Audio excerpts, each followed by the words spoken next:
Oh shit, ladies and gentlemen, how you doing up there? This is Intergalactic Interviews, and this is episode 150. Oh shit, 150 episodes. Are you fucking kidding me? That's amazing.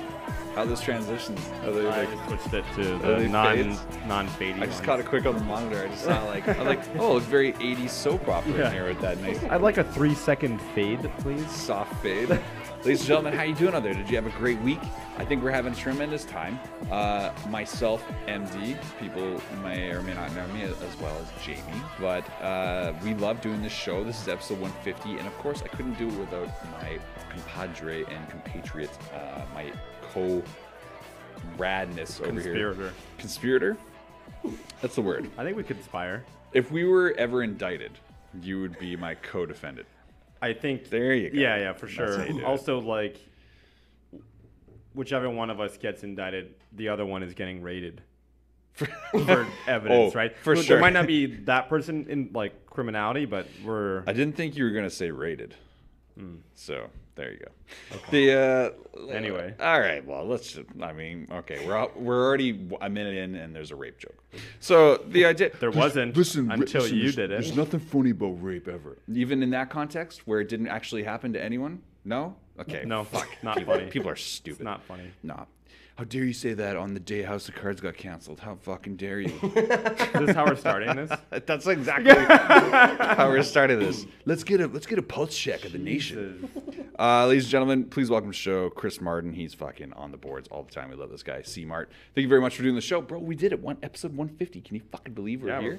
Can you believe it? I can. Can you believe it? It's amazing.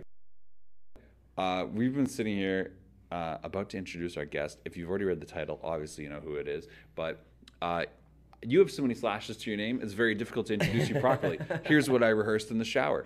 Ladies and gentlemen, we have triple threat terror, tech titan, fantastical body image, pro positive human. Ladies and gentlemen, please give it up for the phenomenal, the talented, the amazing Ryan Morrissette. Nice. That was wonderful. It's pretty good. I compared you to be a tech titan. A tech titan. Or a tyrant. Well, tyrant is like a tiny giant. Is that true? No. Well, yeah. Now it is. Yeah, absolutely. Are you capable right now of telling me how many times you work out? Because a common thing that I tell people when I start talking about you is I say Ryan Morrissette has the workout ethic of no one I've ever met, and people are like, well, I don't know, man, I work out pretty hard. I'm like, no. I'm like, you will be like, when I take photos with Ryan, I'm immediately put into a shame spiral every single fucking time. Because even like, dude, one day I remember, this is very specific. One day we were in studio and I was eating very clean. I was doing so much. Like, it's hard to work full time in a studio and eat clean when there's like 7-Eleven on the corner and you're like, okay, what if I just give myself one donut after one song I missed? You would get a donut from Sev? Why are you getting donuts from Sev? Because I need to be an idiot when I try to manage my life, and I suck at it. I've never gotten one from there. It's not a thing I would No, ever it's do. bad. In fact, of all the donuts, because this is how many times I've had to eat them, of all the donuts, the only good one is the one that looks like a fucking Long John. I've gotten donuts from But it's Husky not a Long before. John? No, it's something about the cream. It's just pure death. Like, it's not good for you at all. It's early death. It's very early. Yeah. Early. It's -1 days. Oh, yeah. -1 days for every donut. -1 day. Yeah, at least. Yeah. It might be 1.3. It could be a range. Roll a 1d4. Yeah, but like, I was eating clean all the fucking time. You don't understand, dude. I was eating clean so hard. I was putting all this work in, and then I was like, I'm feeling pretty good. You know what? My pants even fit better. And then Ryan's like, it's pretty warm in the studio today. Whips off his shirt when we're recording some songs, and he's like in the booth. He's recording. Looks very Machiavelli. shirtless? Yeah, it looks okay. very, Very, very Tupac-esque. very You're sending a message. Yeah. very only God can judge me. Very Machiavelli. And I'm in there. I was like, no, he looks cool. I'm just slouching, so you can't see all my definition. And then we took a photo together, and I was like, God damn, MD, you need to do some. Yeah, you need to do some like push up burpees or some shit. Like, I don't know if that's what's going on. So how many times a day you work out? To be a day. A day. That's the real question. How many times a day? It day. depends what you mean by workout, because Not sit on the couch. I'm a dancer as well. There will be days where I just dance all day and I don't go to the gym, right? And so like you told me, you told me on Saturday you danced from like 2:30 to like midnight. Yeah, just the and other then day. you went to go. Yeah, and then I work, went like, go to the gym. So You're what the fuck? yeah, it That depends. seems excessive. That's by very the way. Dwayne Yeah. Johnson like schedule you have going on. It very much depends on what's happening in the day and if it's a scheduled workout day. Right now, I've taken my actual like weightlifting days down to just 2 days a week because of how much I'm dancing.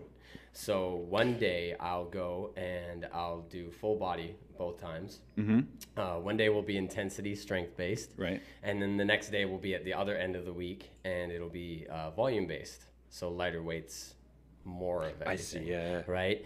And then the rest of the week will just be dancing because some days, like you said, I'm teaching from like 2 to 7:30 and then I have practice 8:30 to 10:30.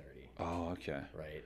Or 8 to 10:30, sorry. And 8 sometimes to 10:30. yeah, and that's if we're not getting ready for a competition or something.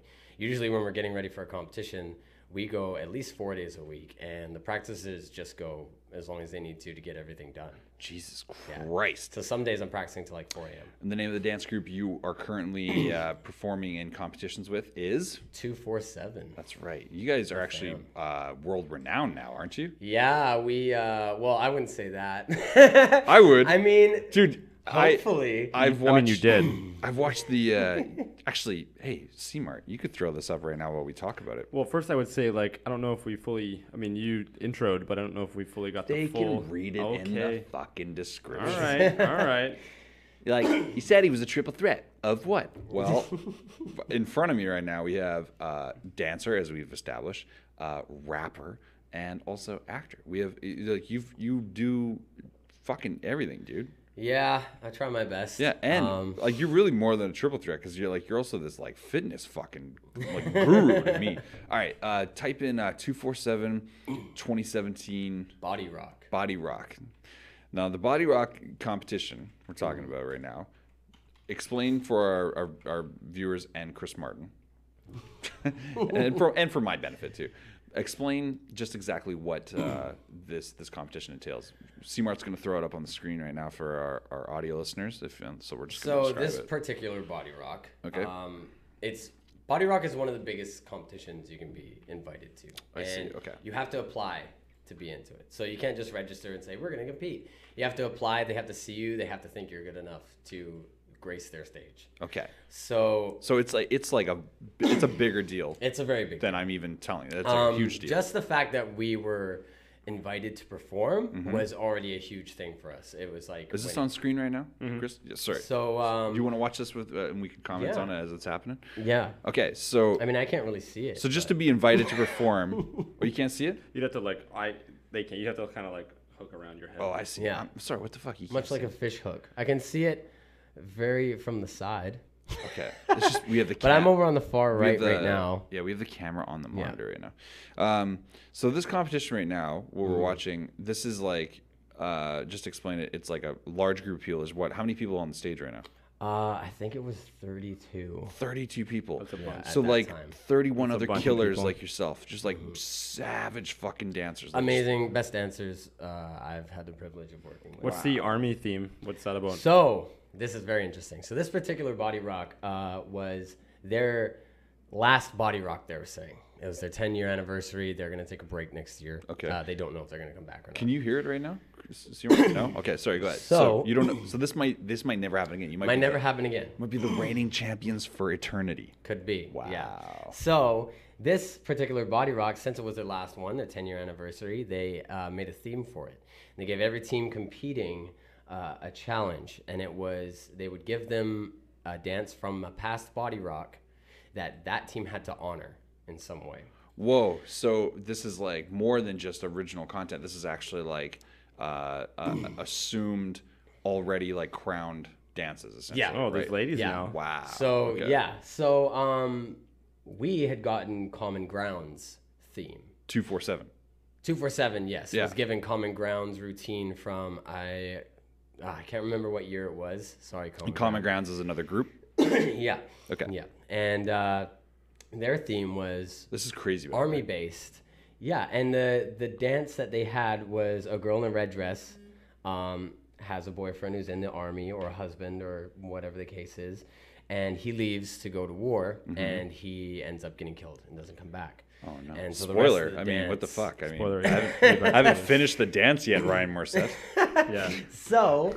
Allegedly. Jesus. The other half of the dance is basically her having to deal with that and live without him. And this is a find a way to dance. Deal with it. This is a dance. Okay. So the reason it wasn't even a routine that won that year, but the reason it was so memorable was not because it won, not because there was this particular piece that was amazing, but it made the whole crowd just ball. Everyone felt like it was real. Wow. And Lost their shoes there. So Yeah. it touched like an emotional. It was a groundbreaking performance in storytelling. I see. So when we were given this dance, we were kind of perplexed. That was cool. That little, Yeah. that thing that just happened. I there on know, I screen. love that part. What's It's the? nuts. I don't know if I understand the. So what's the happening sides. right now? Like, why are So the when we sides? got given the routine, Yeah, like on the Yeah. left side. we what's wanted to happening? figure out what we could do. Right. Because they didn't have a particular part of the dance that was amazing or anything or stood out. It was all just, the whole concept was amazing. So we're like, how can we do this? Right. So instead of taking a little part of their dance and just doing it and being like, oh, cool, that's from the piece, we decided to take their theme and make it an expectations versus reality version. Yeah. Totally. So the left side in the white and the lighter is expectations. The right side in the dark is reality. And you see in a moment, our leader is about to get shot. Spoiler. I mean, spoiler again. Haven't Yeah. finished watching the dance yet. Ryan Morrissette. And what happens here? This is crazy, by is- the way. All this synchronicity that is taking place. Like, to describe to our audio listeners, the dance that goes where you guys should just search it. It's 247 Body Rock 2017. I assume you put it in the show notes. Yeah, I'll just I will, Yeah. and I actually will this time. Be in the which is show funny. notes, guys. A big long running thing is I say I will and then I don't. You never do. You never do. I haven't done it probably since episode 90. Like the last time I really tried. So this looks really crazy. So Yeah. this whole performance we're watching right now, how many hours? Like how much time was dedicated to doing this performance? Probably Oh my 5. gosh. We had at least 4 hours a week of training. Yeah. I mean, 4 days a week of training. 4 days a sorry. week of how many hours in a day? Then? Hours in each practice would be at least 3.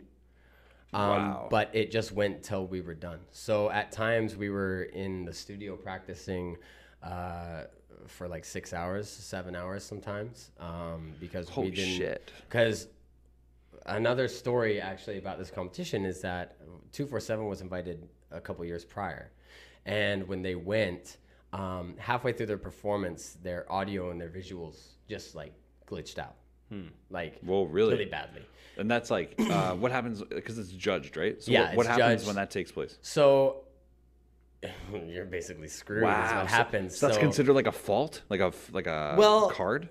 The issue was that there were already overtime in the competition, Oh, I see. so it was so bad. Like they didn't even. But that's post the like video. a lightning strike thing. Oh, it's not 247's fault at all. no, it was not just a not even technical issue. not even at all, right? Yeah. So, but the problem was they couldn't redance it. So after that, Re-dance. Have you ever heard that term? Quick redance? No. Chris Martin, Yeah. you ever, Nope. couldn't re-dance it, by the way. yeah, Seems valid. couldn't actually redance. No redances. Yeah. Yeah, there'll be no re-dancing. Yeah, but so after that, I'm assuming they just said we're not having these guys again. And every time we submitted, they would just probably just dismiss it, right? So the way we actually got into this year was we did another competition, which is probably just as big as Body Rock, called Vibe, and we did really well. And they posted the video on YouTube.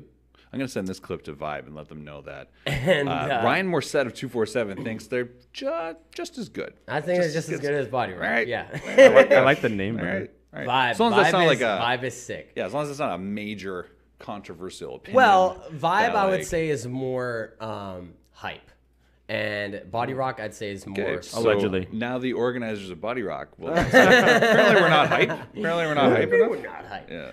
Pretty hype. And that's Ryan Morrissette, 778 They actually rejected us at first, Body Rock, and when they saw our video from Vibe, they called our director that night and said, "We want you guys to Whoa. compete." That's huge. If they reach out, Yeah. they reach out. Like for the invites is huge, but for them to like directly contact is that's amazing. giant, right? Yeah. So like I said, we weren't taking that opportunity for granted. So Jesus. we would be in the studio till what we had to get done was done. Wow. Right. Man, I'm like, I gotta say, I have such respect for that because you make it look so cool. My favorite thing I watch when I watch these, because like, how many sessions we've been in, and I'm like, yo, throwing something, Throwing a video. Yes, throwing something new you're watching, and the times I get so excited are like when, it makes you react. Like I'm watching because like you're surrounded by it all the time, but when it's kind of like when you see a joke that makes comedians laugh. That kind of thing. You know? Like when you're like, what is this? You're like, what is it? Like, what is it about? Exactly. That? And as a producer, when I'm like, dude, do you hear this part of the song? It might be like an 8-second clip of the whole song, but I'm like, you listen to this, I'm like, this is fucking next level. This is like where the industry is trending or something like that. And you're like, what? It's like 8 seconds. Who gives a shit? I'm like, no, it's gonna be everything. You know? Yeah. That's what I'm talking about. Like I watch these videos with you, and I'm like, dude, because I see your reaction, you're like, oh, that was extra sick. Yeah. And it might just be like a fucking like a little just a little thing. And you're like, you see what they did was they matched the hi-hat to his shoulder. I'm like, I didn't even catch that. You know, it's like so crazy. I'm pretty stoked on that, and I think that you've been dancing for a long time. Dancing plays more than just like a passion of yours, though. Yeah. It would start off as like a survival technique. Yeah. Right? Like, which is weird. Like, I don't think I can say many people like dancing literally saved your life, right? Yeah. So, okay, maybe at this point in the conversation, because we've established you're like this world champion. Fact. Multiple world champion. Like champion of multiple worlds? Yes. Oh. Actually, C-Mart, the 2017 term is multiverse. Oh, okay. Yeah. Nice. Multiverse universal champion. Ryan Morrissette. We've established that like your dance background is huge, obviously, like that, and your former group that you're running with, Fresh, was actually like a finalist on Canada's Got Talent. Canada's Got Talent. Yeah. So like. And that was how old were you when you were on that show? Oh, I think it was 15, 16. Jesus Christ. And how old are you now? Yeah. I'm 23. 23. Yeah. So, dude, like from a very, very young age, and we've talked about this a lot off air, but like being able to navigate certain areas of the industry and like just like such a crazy, like the pathway is not ever written out. It's not ever. Straight. No. Especially at that age where there's a lot of people that are trying to push you in certain directions and whatnot, right? Dancing became this like obsession, obviously, where we become like very strong at it. But initially, like we were saying, it was like this survival thing. Yeah. So from birth, you're born and you're diagnosed with cystic fibrosis. Yeah. So you have CF. And what was the initial prognosis on your life? Well, what had happened when I was born, I wasn't actually diagnosed right away. What happened was I just looked ill, and they kept me in the hospital for like 2 years. They actually diagnosed me with an improper diagnosis and gave me a humidifier, which for anyone that knows anything about cystic fibrosis, you do not want a humidifier. Because why is that? What that does is it makes the air very wet and moist, and that might be great for asthma, but with cystic fibrosis, it's all mucus based. So you're building up more mucus in a moist environment. Oh my God. So after about 2 years, they're like, yeah, he's good. Do you still see that doctor? Home. No. But they go, yeah, he's good. Take him home. And my mom just looked at me. She's like, he's not good. She says I couldn't like lift my arm up. Well, how old are you at this point? 2 years old. So for 2 years, they were like improperly giving me the wrong diagnosis. And so they sent me home. And instead of taking me home, my mom took me to Children's Hospital in Vancouver. Probably a good move. On her own volition, without a recommendation. She was just like, she went straight to Children's. Right. Shout out to Teresa. Shout out to moms. You saved my life multiple times. Timo. Thank you very much. I've never called her that. Timo. She probably wouldn't like that. That was I'm just guessing. You just witnessed the debut of that nickname, by the way. Okay, go ahead. And the final day. She's the best, by the way. I love her. Okay, go ahead. So we go to Children's Hospital, and they run a few tests and find out that I have cystic fibrosis. What they did was they took a piece of my liver out and tested it for my liver enzymes. How old are you, 2? And they gave me a sweat test, yeah. They took a part of your liver Like when a you were 2. tiny piece of my liver out. But you're tiny anyway. You're like a yeah, baby. I know. So it's like a minuscule, I guess. Still, that's a fucking... It's a weird thing for a baby to go through, yeah. I'm sure the ratio is crazy. Yeah. So they did a sweat test, found out I had cystic fibrosis, looked at my lungs, and saw that my left lung was full of mucus and my right lung was half full. And cleared it out, thankfully, but afterwards they gave me about 8 years old. They said I'd probably make it to. They said I wouldn't be able to do anything really physical, wouldn't be able to run very long distance, wouldn't be able to go to a gym or anything like that. He said it'd be hard for me to walk. Just to walk? It'd be hard to breathe, and for some people it is.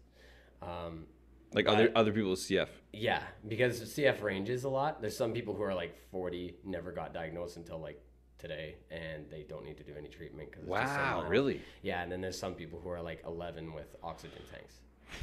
So like iron lung kind of stuff. Like I know that's an outdated fucking reference, but that's So it ranges a lot. I was on the worst side of the spectrum because of what had happened to me when I was born, but my mom just kind of said, no, like I gotta get him doing something physical, like I gotta try, right? So she owned a dance studio, so she put me in there, and just hoped it would help me out a little bit. Did your parents always own a dance studio then? Like yeah, so, as long as I remember, at least. Okay. Yeah. So they already owned the dance studio, and then your mother decided the best course of action after that diagnosis was to put you into dance programs in order to increase your cardiovascular. Yeah.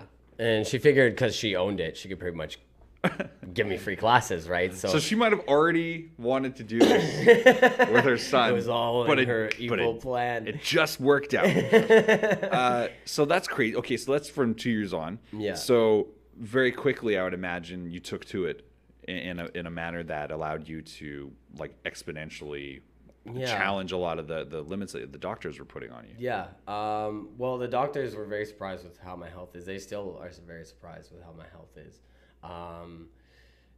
Yeah, it's done a lot. Did they? You say like limits like like you weren't supposed to be able to walk. Mm-hmm.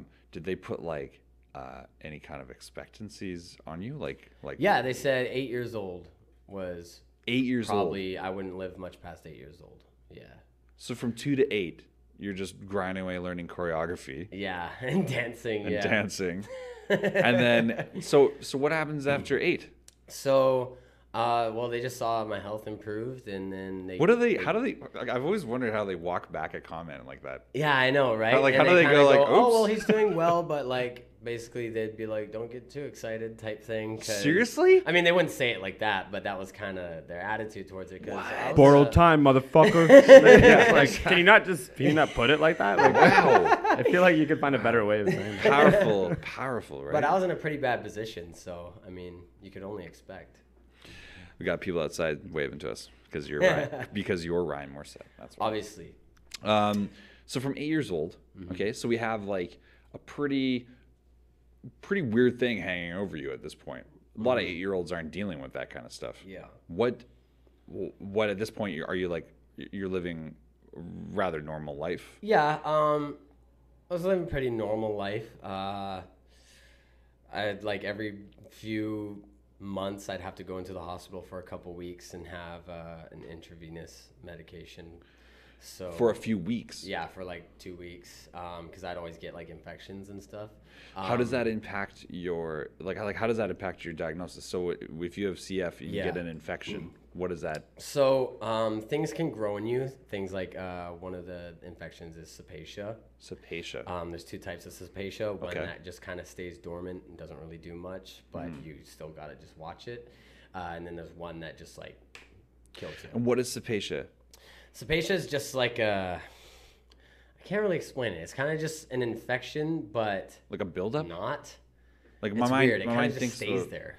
Yeah. I see. So is it like everyone has it normally? No. No. Okay, so it's specific to CF. It's very easy for people with CF to get it. I see. Yeah. So you're more you usually susceptible. only see it with people in CF. I see. Yeah, Because see. people with CF have compromised immune systems. Ah, okay. So it's very easy for us, like public transit, someone coughs on us, we get a cold, that could be a hospitalization. Jesus Yeah. Christ. So- So 8 years old, you're flying by initial expectancies. Mm-hmm. People are obviously like I'm trying to like picture in my head like how I would handle that. Yeah. I don't know if I could. I don't know if I could handle that's a huge undertaking to put on a child that's developing, right? And so are you aware of this? I mean, I'm aware that I have CF. Like at 8? Yeah. So you know that, but you don't know the extent? My mom always gave me the mindset that if I wanted something and if I wanted to do it and if I did the work to do it, I could do it. So if I wanted to live longer, I could do it. If I made sure I was eating the right things and exercising and dancing and doing what I could do, if I wanted to be a good dancer, I could do it. Wow. Right? If I wanted to become the owner of Apple, I could do it. Like my mom always had the mindset of if you work for it, you'll get it, but it's not going to be easy. Your parents are so amazing. They have such an amazing quality to them, and that their support is just so huge. Like it's like you can see it, you can feel it. Like they're always there, like a backbone. Like they're very, very, very strong. Yeah. I've noticed it right away from like day one. I was like, wow, this is a unit. Yeah. Like it's very tight. I'm very happy that I've been able to get to know them over the years. The journey from like 8 years old to like doing reality shows at like 15. Yeah. I mean, that's an incredible journey. That's a huge step from original expectations. Did they put? Can I ask this? Like, I don't want, like, we're doing this show. I just want to AMA, bro. Right? Yeah. Did they give you after they're like, you know what, we were wrong about 8. You know. After they said that, did they give you another like a timeline that I'm matched? not sure because around that age, my mom was dealing with most of the like heavy stuff like that. Yeah. So I'm guessing they just kind of didn't give another like date, but I mean, you'd have to have balls. Yeah, giant. Maybe 9. They're like, Maybe wow, 9. He's doing really well. Just keep watching him because his health could drop. Right? What the fuck? Yeah. Because when I was introduced to you, I only knew the broad strokes of your story, everything coming up to me, and then you were interested in getting into music because I was producing Leanie Bennett's album. Yeah. And Leanie now has married your sister, and she was like, "Oh, you got to meet my bro. You got to meet my bro." She just always talked such amazing, wonderful things about you. And then we met because he came and did a feature for that record. Yeah. And I was blown away. Day fucking one. I was like, oh my God, Ryan Morrissette is like this next level of writing I want to work with. Like he is so fucking good. And I can't, like, and if it wasn't for Leanie, I would never have met you ever. And so I was just very blessed. I was like, this kid just like landed in my lap. Yeah, just totally. It walked in the studio one day. I was like, what the fuck? Yeah. And you know, with everything that's been going on with Leanie's record, trying to like get that in order, there's a lot of complications behind the scenes with just timing and getting scheduling right and things like that. But like Leanie's album's so good, and your feature on that was that was immediately. I remember telling you, I think later that day or that night, I called back and I was like, yo, just so you know, I'm like going through the session for this, and I'm like just replaying your verse a couple times. And you're like, yo, thanks, man. And I was like, but like you don't rap, like you don't like this isn't like your main thing. And you were like, no, I like dance all the time. And I was like, okay, but wait, like, because I'm like, dude, you're like rapping better than most people that rap. Like that's like without a doubt. And so I was trying to compare things to. I was like, so like, are you like interested in doing something? Like, do you want to like maybe put something together. And just when that happened, I got my amp deal. So I was with Amp Records for a bit, and I remember having you through for a couple sessions. We did pre-production and went through some beats, and I was like, okay, I'm just gonna go all in. I'm gonna push the best material I can and just see what happens. And that very, very first session we did, we did a song called Sunny Days, which isn't actually on the album. Yeah. But the genesis of that dynamic we established that day led to everything that came out in this album. So I haven't mentioned it out loud, but it's in the description all over all the stuff we're sharing for this episode. But right now, available immediately as of October 27th, Just Breathe, the debut album from Ryan Morrissette, produced entirely by MD of the Boomsday of the Alliance. That's me, bruh. And I'm so proud of this album. I'm so proud to be a part of this, because I know for a fucking fact every single song on this bangs. Every single song on this someone can connect to. Every single song has like a quotable bar that is worth talking about. And I am just so proud to be a part of this, man. And the feedback I've been getting from other members of the community, from other other rappers, other producers, the feedback has just been nothing but like, it's seriously so strong. Like, people that are agreeing, that part, I think people don't really get. Yeah. I don't think they really understand how much that means in the industry. Like, I don't think like that really registers to some people. Like when, like we're talking right now, we want people to check out the album. We want you to listen to it. We want you to be excited about listening to it. But when I tell you that after I make that initial pitch, that people get back to me and they go, hey man, this is like actually like fucking crazy good. When people get back to you about that, that's the juice right there, people. That's what you want to jump in on. Like when other members of the community actually take time to get back to you, that to me is worth like that's everything, man. When you're peers, you get peer respect. It really pushes things along. Well, everyone thinks their music's dope. Yeah, like you wouldn't make it if you didn't think it was good. You should have confidence, and you should have the humble nature in order to accept other people doing well and realize it doesn't impact your life directly. Exactly. So everyone thinks what they're doing is dope, but when someone else thinks what you're doing is dope, that's what really makes you think, oh, like I'm good at what I do. You know what I mean? Like I'm not just doing this and nobody thinks I'm good but me. Right. You know what I mean? So type in search Ryan Morrissette, Just Breathe. Probably pull up a bunch of like campaigns and stuff you've done since then. Do you want it on YouTube or just on the internet? Just on the internet. Just on the internet. Just show the album cover, something like that. We'll go for there, and then we won't get dinged from distro or something like that. You know what's funny is we were chatting about the CF Connect and all that, but we didn't talk actually about what this album title means. Yeah. So the album title being Just Breathe. Yeah. The album title, Just Breathe, is actually the slogan for the Cystic Fibrosis Foundation, and is just kind of a well-known cystic fibrosis phrase. I actually have it tattooed on my arm, and it's like very much the motto. Yeah. Well, the thing about it is it's just breathe. Like it's something that's so easy for people to do, but so hard for some people, right? See. Yeah. So that's what it kind of means. It's just breathe. Like it's easy, but for people with cystic fibrosis, it should be difficult. Yeah. I'll send it. You know what? I'll throw it in right here. C-Mart. Okay. I'll pop it in right here. It's almost like telling like a person in an impoverished country, like just eat. Like an impoverished company. An impoverished company. Just like a startup. Just be successful. Just, it's got like the kitty poster on the wall. Hang in there. Yeah. You can do it. That's funny. No, I totally, I get what you're saying. With music, can I ask, I feel like I just hit the mic. That's okay. Are we still getting, That's fine. It's fine. Good. With music, are you like intending to start performing and do stuff? Yeah, definitely. Yeah. Okay, because I got something off air I want to chat to you about. Ooh. I got an offer this weekend we can talk about. Yeah. Juicy. Good. This is how I put pressure on you to ask you on the show. I have a lot of questions. Let's talk about the album for a little bit. Yeah. 6 songs Yeah. on the album.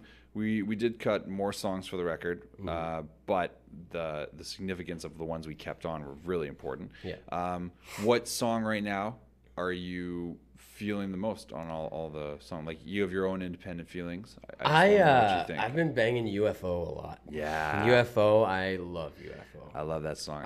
I had a very late night conversation with Macca, who features on that song. He's actually the hook on that song. Macca and I are hanging at like 4 a.m. It's on Sunday morning, like Saturday night, basically. And we were chatting about UFO. And I told him, I was like, do you know that there's not a better version of this song? There's nothing, like, there's no fat. It's you know what I mean? It's like, it's a pure muscle record. Like, there's no fat. It's a perfectly concocted record. Everything hits exactly the way it should be. There's no immediate improvement that can be made on this record. It's pure. And like, I don't know if I've ever done a song like that in my life. So I was very proud of that. But I was talking to Macca about it, and I told him, I was like, he just like touched something that night. Like he tapped into it. Yeah, Macca was just like, you know what? I'm writing something. Yeah. And just kills it in like 15 minutes. He was in a session upstairs in a different part of the studio. Yeah. Doing writing, and then came down just to say what's up with, because he was like, yo, you're in session. I was like, yeah, come on down, like chat. And we were I don't even think, were we writing that record at the time? No, we were recording. We were tracking. Yeah, we were Well, tracking. it wasn't that though, right? I think we just played him. We told him I couldn't think of a chorus. Right? Yeah. That like I needed a chorus, and I'm just like, I can't think of anything. And I was like, let me play these verses for you though. Yeah. So I played him your verses, and Macca was playing his cards close to his chest, but like he told me after, he was like maybe even this weekend, he was just like, he's like, dude, you fucking kid can rap. Like, he can rap his ass off, man. I'm like, yeah, dude, it sounds so fucking good. And this is before we even had our homeboy Zach Rand come in. Yeah. And just give us some fucking his own little consulting, which I love him for that, man. I think about those songs. I think all the time. Like, he had some great ideas to pull those songs in. Yeah. But Macca goes upstairs, writes the hook for UFO. Yeah. Comes back, and that was it. Yeah. Like, I can't picture it any other way. You know what I mean? Like, it was just perfect. I love it, man. I love that song. I really recommend you guys check it out. Yeah. That album, again, is available everywhere right now. Everywhere. iTunes, Apple Music, That's right. Spotify, Amazon, SoundCloud, Google Play. Because it's maybe not maybe one day. It's not on SoundCloud unless you count the Russian pirates that we have. All that shit. You know what though?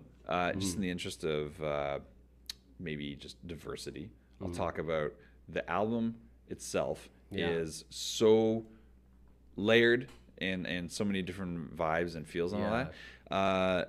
I would have most likely myself said UFO, but No Churches, I think, was a very smart choice for the single, and I think that No Churches is, in my opinion, like, it's a standout cut. It's so good. You know, there's a feeling you get like when the song is just ending on that synth, and you want it to go back into cocaine. Yeah. Cocaine. like cocaine. Like, every time I hear those bars go into it, it's impossible to stop the song. Like, do you feel?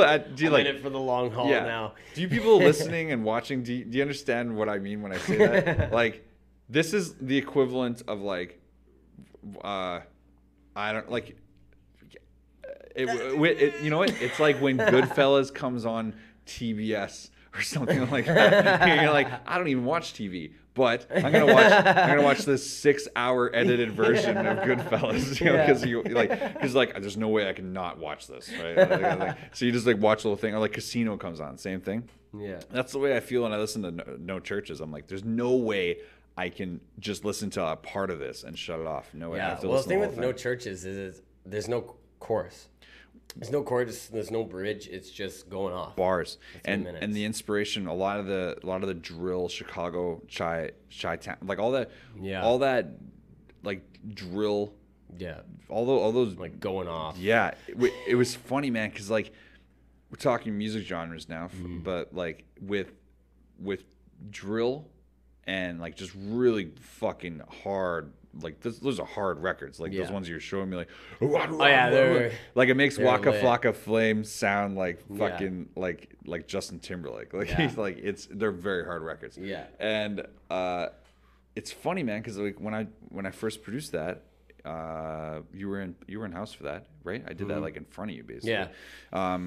But that song, the way that was coming together, I was doing a lot of like grime style records for Macca, and so I was actually utilizing probably two worlds there at the same time, and that's what came out. So I was like, oh, it's sweet. And I didn't even, this is how little I knew about that scene. I didn't even know that like drill and grime were that connected. Isn't that funny? Like seriously, I think about that. Like that's one of those like seriously like a kismet kind of synchronicity thing that like it's very unexplainable to me. Yeah. I never read that ever. It was only after the fact, way after the fact, that I was like, oh, these artists are connected? What the fuck? I didn't even know. Yeah, it's very strange. You know? Let me ask you right now. What kind of what music are you bumping right now, other than Just Breathe, available everywhere right now? Except SoundCloud. Yeah, except SoundCloud, especially except SoundCloud. All major streaming platforms. Everywhere. Everywhere. You go. Yeah, like what do you listen to right now? I'm bumping a lot of Tory Lanez. I love Tory Lanez. I cannot get enough of Tory Lanez. Love Tory Lanez. I could listen to Tory Lanez for the rest of my life and be good. I love. Fucking love Tory Lanez.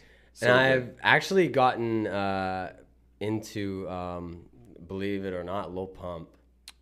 So Lil Pump, can we show? Very Can you show controversial. me a photo? show C-Mart. C-Mart, I want you to bring a photo. Lil. Classic. He's one of the Lils. Sorry, Yeah. just to let you know, as in little, Yeah. but Lil. Thank you. Yeah. Okay, let's get an image fucking search Lil on this guy. Pump. So tell me what songs by Lil Pump are you into right Gucci Gang. now? Okay. Dude, here that we song is fucking nuts. Go. Jesus. I cannot get enough Christ. of Gucci Gang. Which one is Which one's Lil Pump? Tell him. because this The guy in the pink. Yeah. All right, look at this let's guy. see. Is this So- what is he white? What is he? I don't know. No. He looks. He looks like Zach De La don't know. Roca from Rage Against the Machine. I like this. Lil Pump is not worth your time. From Stanford Daily. That's Dude, a the lot name? of people hate on Lil Wow. Pump. What does that article say? Zoom in on that. Let me read that. Floridian. So this is in the Stanford Time, and Yeah. wow, that's a fucking stupid Okay, hold on. pop-up. Jesus Christ. But you could, Jesus. Get rid of that pop-up. I mean, no I way. listen to so many different types of music. Like I said, Tory Lanez. Sometimes Lil Pump. Sometimes I'll be listening to Bruno Mars. Sometimes I'll be listening to There's a lot of different B.I.G. What is it about Lil Pump though that makes you like? Because Anyway. he's like His he's hated on a lot. it's not his lyrics, obviously, but like without a his- doubt. Like no. you're crazy lyricist. That's why I'm just like. But I respect the difference between being a lyricist and being able to make good records. Yeah. And if you put on Gucci Gang in a club, I don't care if you hate the song, you're gonna jump around and dance to it. Can I tell you how producer proud I am right now? To hear you say that. But I'm like he totally gets it. yeah, it's like he might not be the best lyricist, but he knows how to make good songs. And he knows how to make songs that make people want to dance and go off. Like, I don't throw on Gucci Gang, obviously, when I'm trying to hear some philosophical, soul-searching type music. You put it on when or everyone's- something that's like pushing the boundaries of wordplay. But I put on Gucci Gang when I'm just wanting to like go on a drive and bump it. Yeah. Right? You don't put it on like 9th rep. Dude, I put it on 8th rep. 8th rep. Yeah. But yeah, I listen to all types of music, a bunch of genres, a bunch of different artists. I try to soak up as much as I can because I don't want to be just a lyricist and I don't want to be just a good record creator. I want to be both. I want to be able to smash something with lyricism, but then I want to be able to just like da-da, da-da, and just like have a dope song that people like to dance to. That's why I think people haven't even begun to see the tip of this because like I know you're a great singer. and I like there's so many things we can do with this next songs. You know, I think what's great is this body of work comes out. Yeah. Just Breathe. People can bump this at their leisure. It can always be a focal point to bring people back to like, hey, check out this, check out this. But now we can just start putting out singles. That's what I think we should do. We just start doing singles. Just like, okay, you like this? We're gonna put this out. Yeah. And just call up people we want to work with and just roll them through for the night. Well, in the next couple months, I'm trying to record and write as much as possible. And release stuff. What brought that on? Just the release of the album? The release of the album, kind of realizing it's real now. Like, people might be expecting to hear stuff now, right? We had a great conversation about this. Yeah. Like the like now that it's out, it's like not even really ours anymore. Yeah. It's like it was ours until like, you go out. It's weird, man, because like people are gonna have. Here's the thing: people are gonna have experiences to this song, sex, fights, like huge emotional responses that you may not even be aware of, and the song might just be in the background, but they'll always anchor a feeling. Well, the great to it, thing about things like that. Great thing about Just Breathe is that the way I wanted it to be was that every song would be different. Every song would have a different feel. There's no real story to Just Breathe. It's not like you're going on a journey or anything like that. It's every song sounds completely different than the last. Yeah.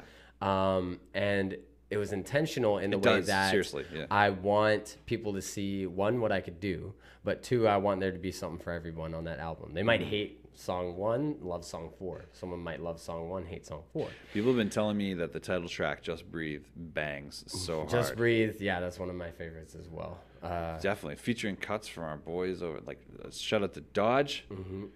DJ Roger Dodger. Love Roger Dodger. Shout out, and Wondercut. We love those guys, man. Like, it's such a cool group. Hydro Boys with the cuts. Love those guys. Love those guys, man.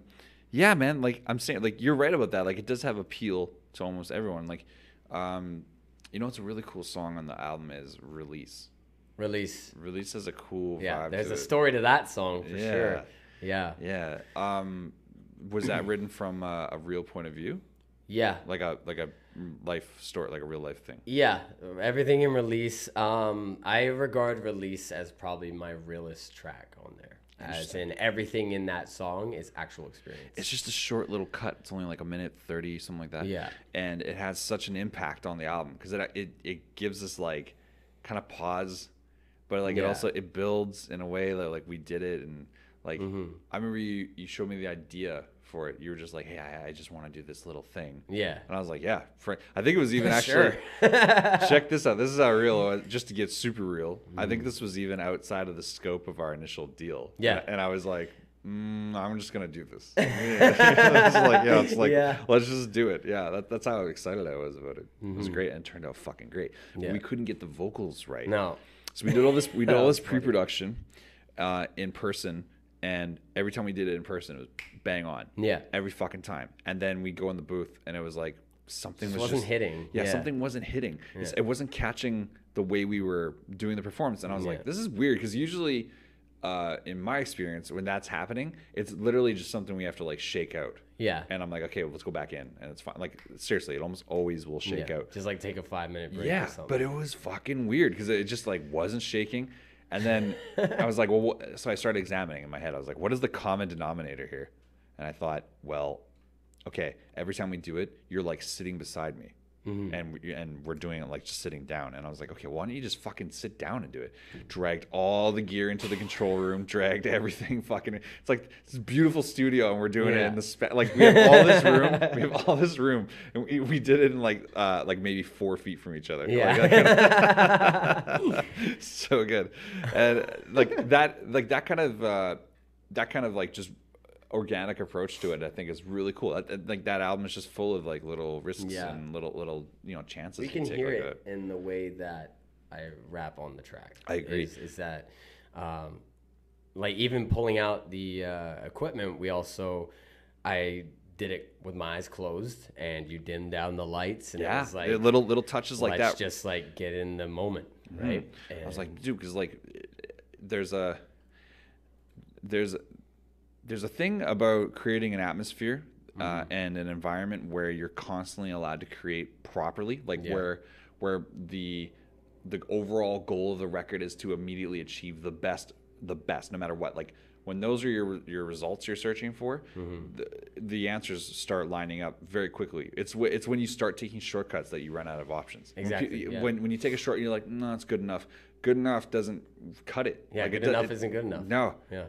Because you know what? The world is fucking full of good enough records. The world's full of fantastic records. Yeah. So you're good enough. Yeah. Nobody wants to listen to good enough. Exactly. Yeah. There's already so many good enough records, but there's already so many fantastic records. Yeah. Like for you to just say good enough, or for one to say it's good enough is like, it's that's why I love your attitude. It's never been that. It's always been so positive. And so, I remember some songs we it. just re-recorded the whole thing.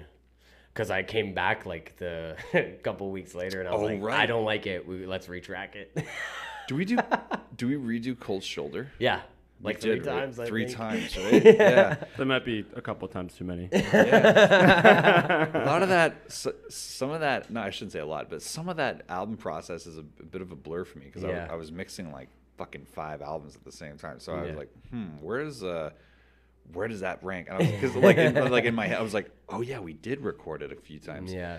Cold Shoulders, I love the way that opens up the album. Seriously, I had a great comment from Mizzy on the weekend. He said, "Powerful Jayme is." Powerful Jayme is. I had Mizzy reach out because he bumped the album right away. Yeah. And I love that. Yeah. And when, like I was saying earlier, when you get like from your peers and your friends. Dude, and Mizzy's dope. Yeah. And my favorite part is Mizzy would have fucking said if he didn't like same Macca, same thing. Yeah. Like those guys, they're real. sharks, man. Like if they didn't like it, they smelled a bit of blood. They would have. That's why I'm like, it's real, because they would have just fucking ripped it apart if they didn't like it. Especially because they're like, this guy's my producer. What the fuck? Exactly. Like both those guys, I love those guys. And so like the fact that they were so honest and real about it, I love them for that, man. But like Mizzy had a great comment. For you to say like, oh, I love Mizzy, it's like, dude, Mizzy has this cool energy about him, and his energy is always just to be so honest, and part of that honesty was him telling me that like, he's like, you know what, man, he's like, you can tell that like this dude is like you're raw, but you're like also like you're a student of the craft. Like you're doing it properly. You're into direction. You're not just like doing your own thing. Like, you know what I mean? Like you're doing it properly. It's being fucking put together. It's cohesive. It sounds dope. Yeah. Because I know what I want to do, but I also know what people want to hear. Yeah. And like, it's great if you're raw and you're spitting some real stuff, but if it sounds like it was recorded in your basement and it's not flowing properly, or you're like coming in just a little bit too late, right? That could ruin a whole record. Yeah, just that one moment. Does every single time. And that one moment, honestly, because it's little detractors like that make me feel like I'm so glad we took the time to do it properly. Like really do it properly. I know we felt like under the gun a lot, but it turned out so good.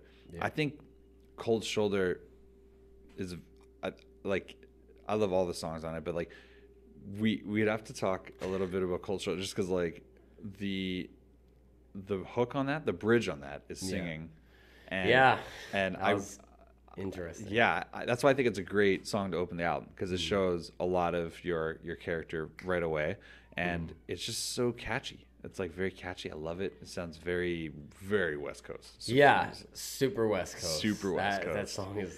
I love that song. Yeah. The singing part. I remember a big thing that I got about singing as a rapper was from a Eminem interview, and they're like, "Do you sing a lot?" They're asking him about his singing, because he sings on a bunch of records, right?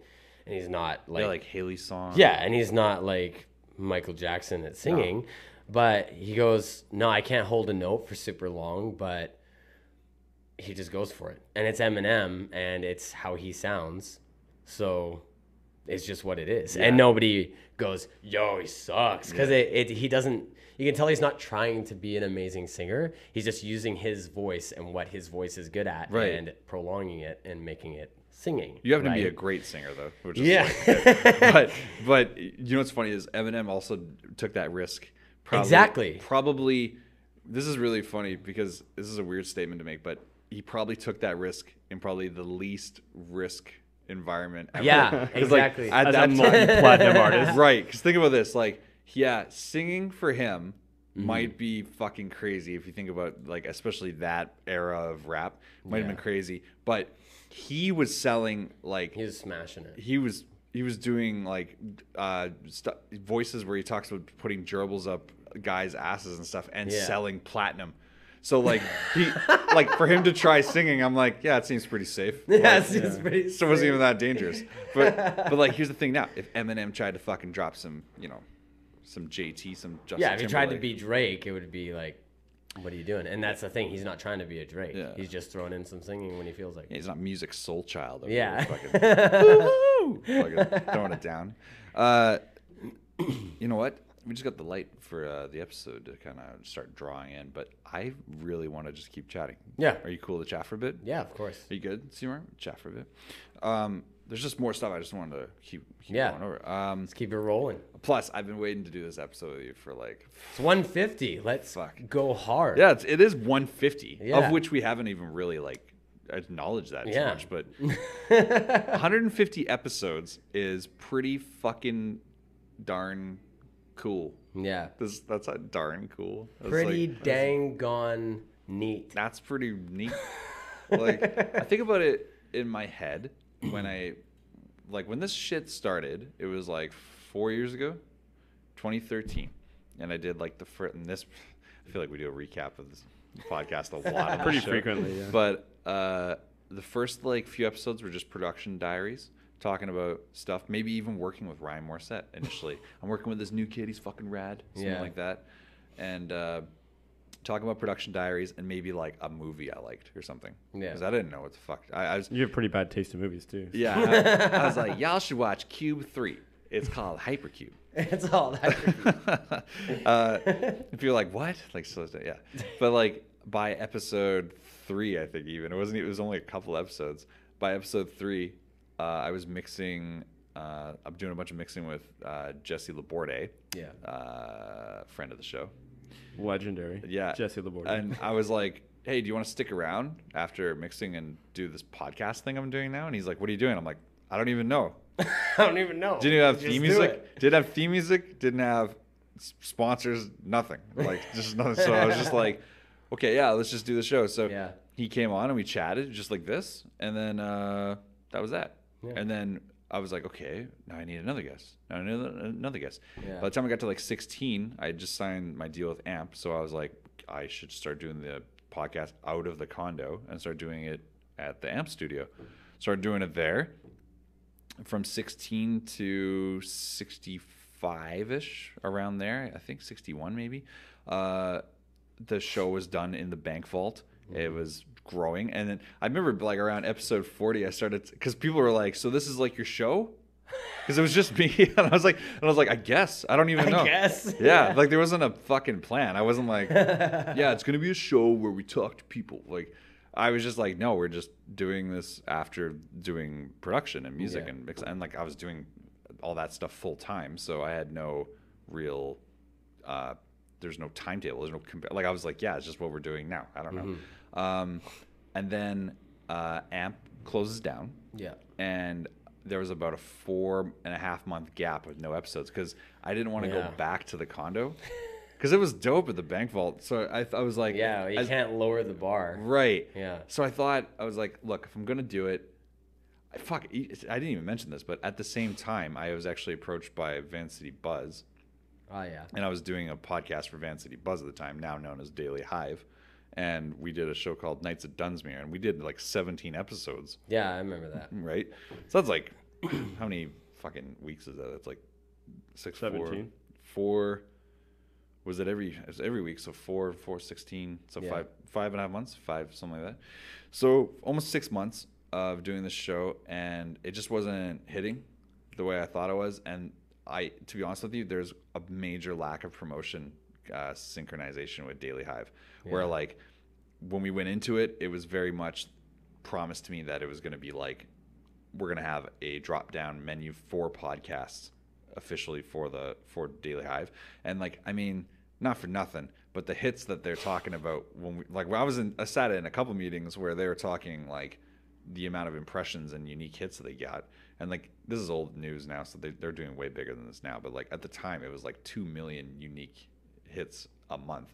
So I started thinking in my head, this is where the only real started planning I started doing. I was like, if we can convert half of 1%, like 0.5, convert that of their 2 million, I think I'd be comfortable with that. That'd be fine. So seeing that like they weren't in sync with us, where we're like, hey, we're gonna put up a podcast, can you sync your tweets and article push on the promotion, can you sync this to this time, because this is when the episode goes live, and just getting nothing but pushback, where they're like there was no syncing. And then they fucking tweet about us at like 11 at night on a Tuesday or something. Like, hey! And I was like, it's like, all right. So I don't blame Daily Hive for that. I just think that like they weren't really equipped to promote it properly, which is totally, I fucking get it, because we do this on our own, so I totally get it. But that happened, and then I left Nights at Dunsmuir. We just stopped doing the show. I didn't want to do that anymore. And then I reached out to Andy and Mike Zaremba from Vancouver Real, who were guests on that podcast, Nights at Dunsmuir. And I was introduced to them from the guy I was co-hosting with, Trevor Dewick. Shout out to Trevor. He was the guy who made this possible, because my relationship I then fostered with Mike and Andy has turned into this. So I immediately reached out. As soon as this deal was closed, I reached out to, first of all, I was an idiot, and I booked a podcast right away, thinking I could, because I've been just doing it by myself all the time. I had booked a guest. I think I had Shane Clark on, or no, Alex Sparling was our first guest here at the Vancouver Real Studio. Nice. And episode 70 or 71. No longer lives in Vancouver. Yeah, Alex Sparling went and fucking domesticated himself, but he's doing it for like a contract, basically, like 1 year to take care of this home, and then to come back.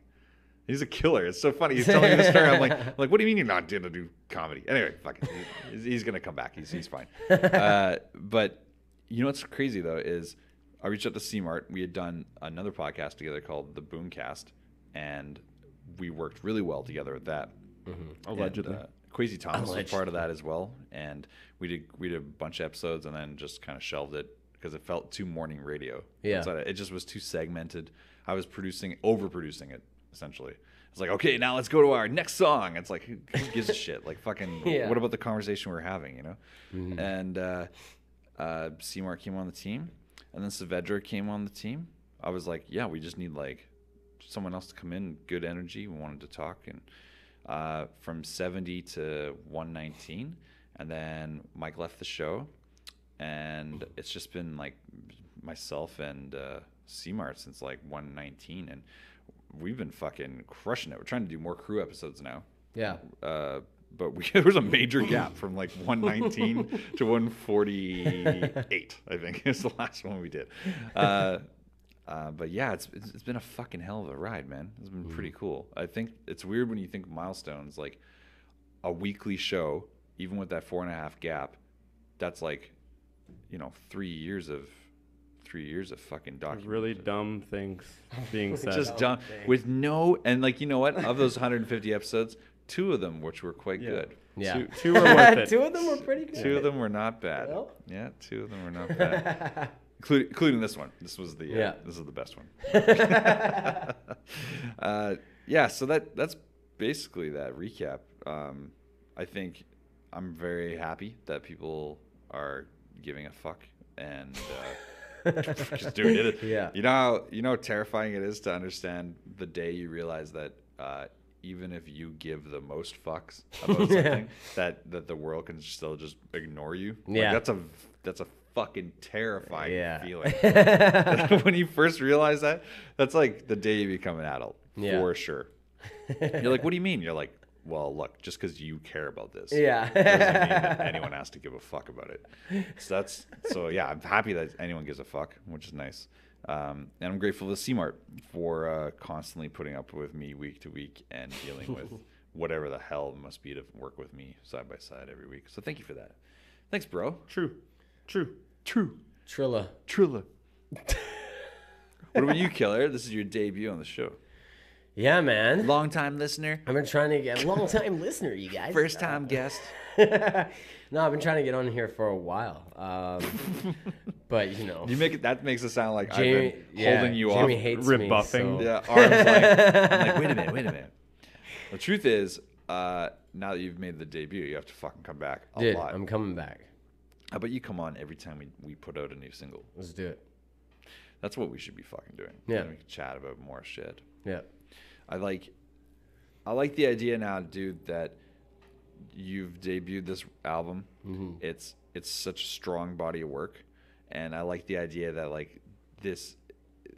I mean, like I remember when my first album came out, and I know what that feeling is. Like I know when you like this is a weird thought to think Out about. of nowhere.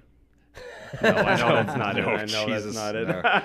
No. If that was my debut, hilarious.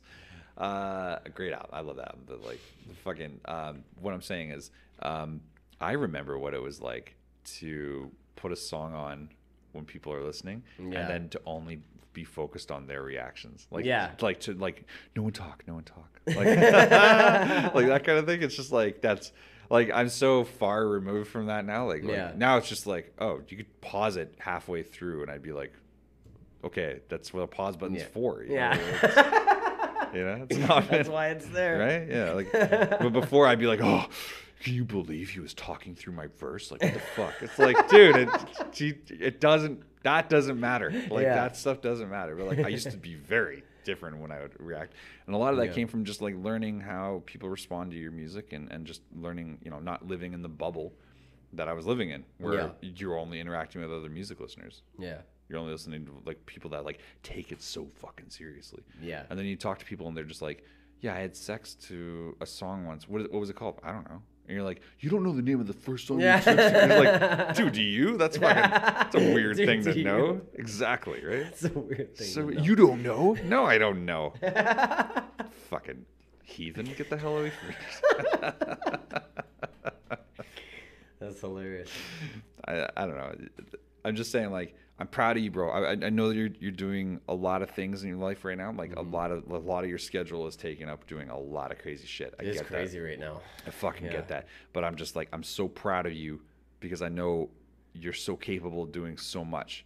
Like when you were saying like take over Apple if you wanted, that kind of confidence backed up by the level of work ethic you have is nothing short of unbelievable. That's a beautiful thing, man. I'm very proud of you working with you because of that. Thank you.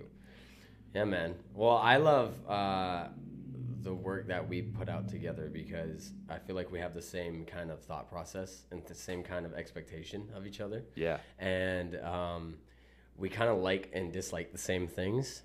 So, which is strange, I gotta say. Which is not. Yeah, which is very odd. It's not very very odd people. No, it's not very common. Yeah, even if you just think of like our backgrounds are like vastly different. Yeah, and we still like the same things. Still, but dislike the same it's thing. cool because my dance background and your producing background, we hear things in the music that not many people would pay attention to. Yeah, and it gives us, I feel like, a good advantage. Yeah, because it's not just about the music. Yeah, it's like what you envision other people's reactions to the music. Like you're actually like writing emotive responses. Exactly. Yeah, like that's a huge part of it. And you're not afraid to tell me when something sounds like shit.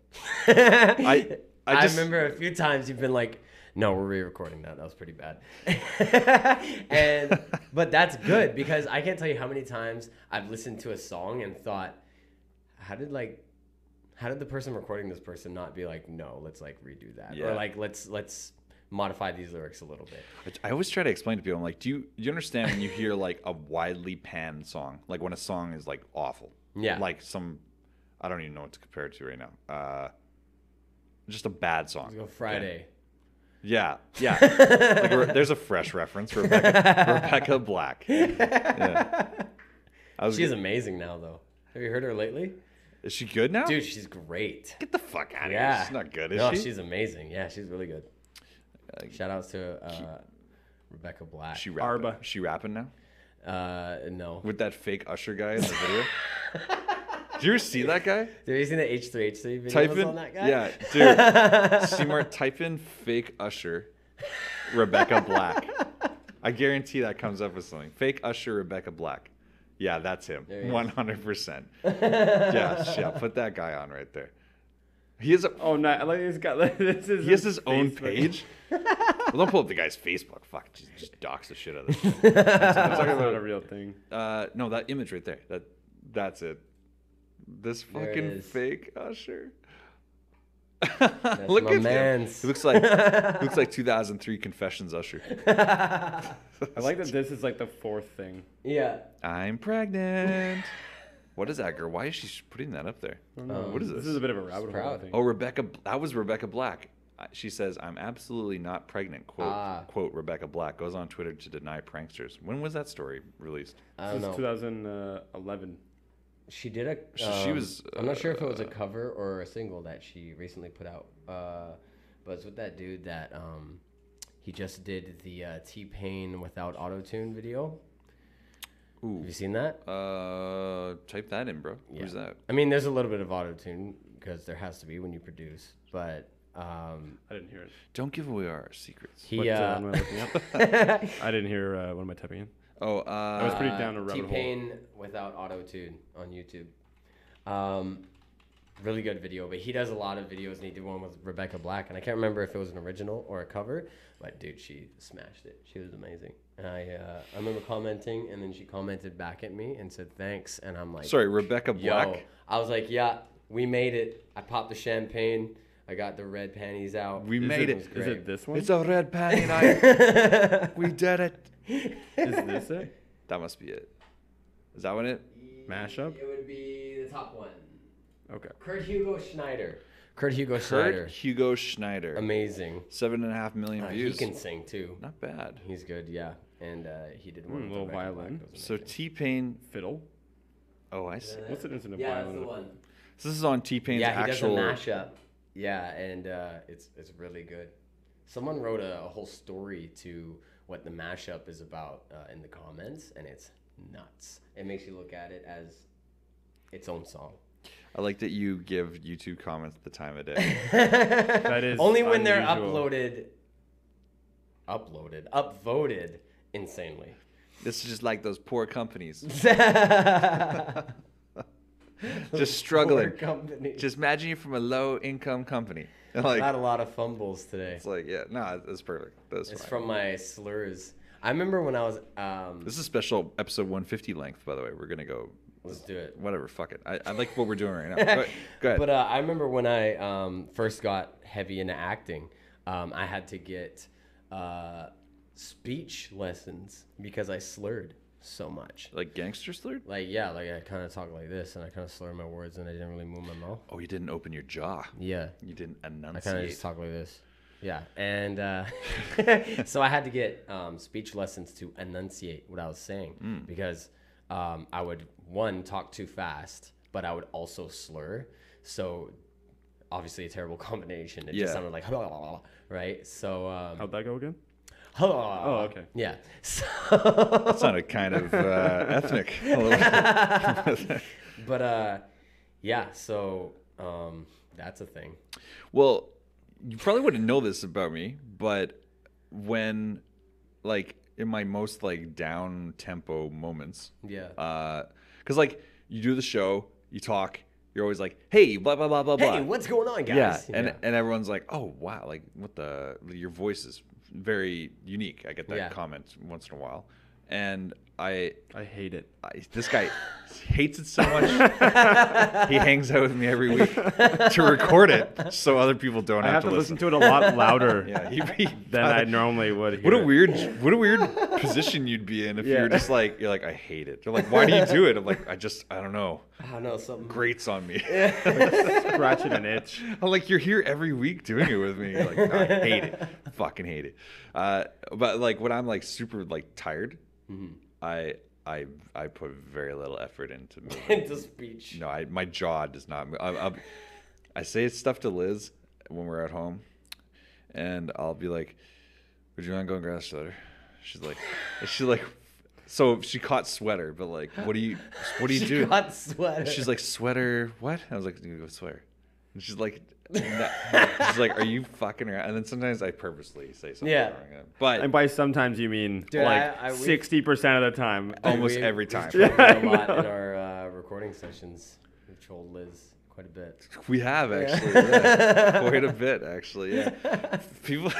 I remember you played that knocking sound effect. It was like a door knock sound effect. Oh yeah. You kept making her go up to the door and check. She's like, what the fuck's going on? Yeah, so we started doing in the new condo. What's wrong with you? In the condo, we have a new studio. Oh, are you okay? Yeah.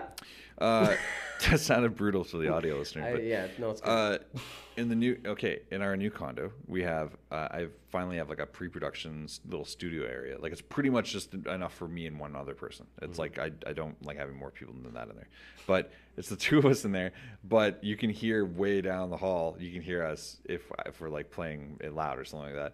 And so Liz is like watching The Bachelor or something like that. I have no idea. Classic Liz. Yeah, but I like we have a pretty good relationship understanding where I'm like, babe, I'm in session, so I need you Yeah. to respect do that. everything. Yeah, respect that. Okay, this is a job. So annoying. So when other things I'm are annoyed happening, for her. Yeah. This is a job. By the way. I'm like, Okay. when other things are happening in the house, you need to take care of it. Like the cat's meowing, my you need to take God. care of that, Yeah. right?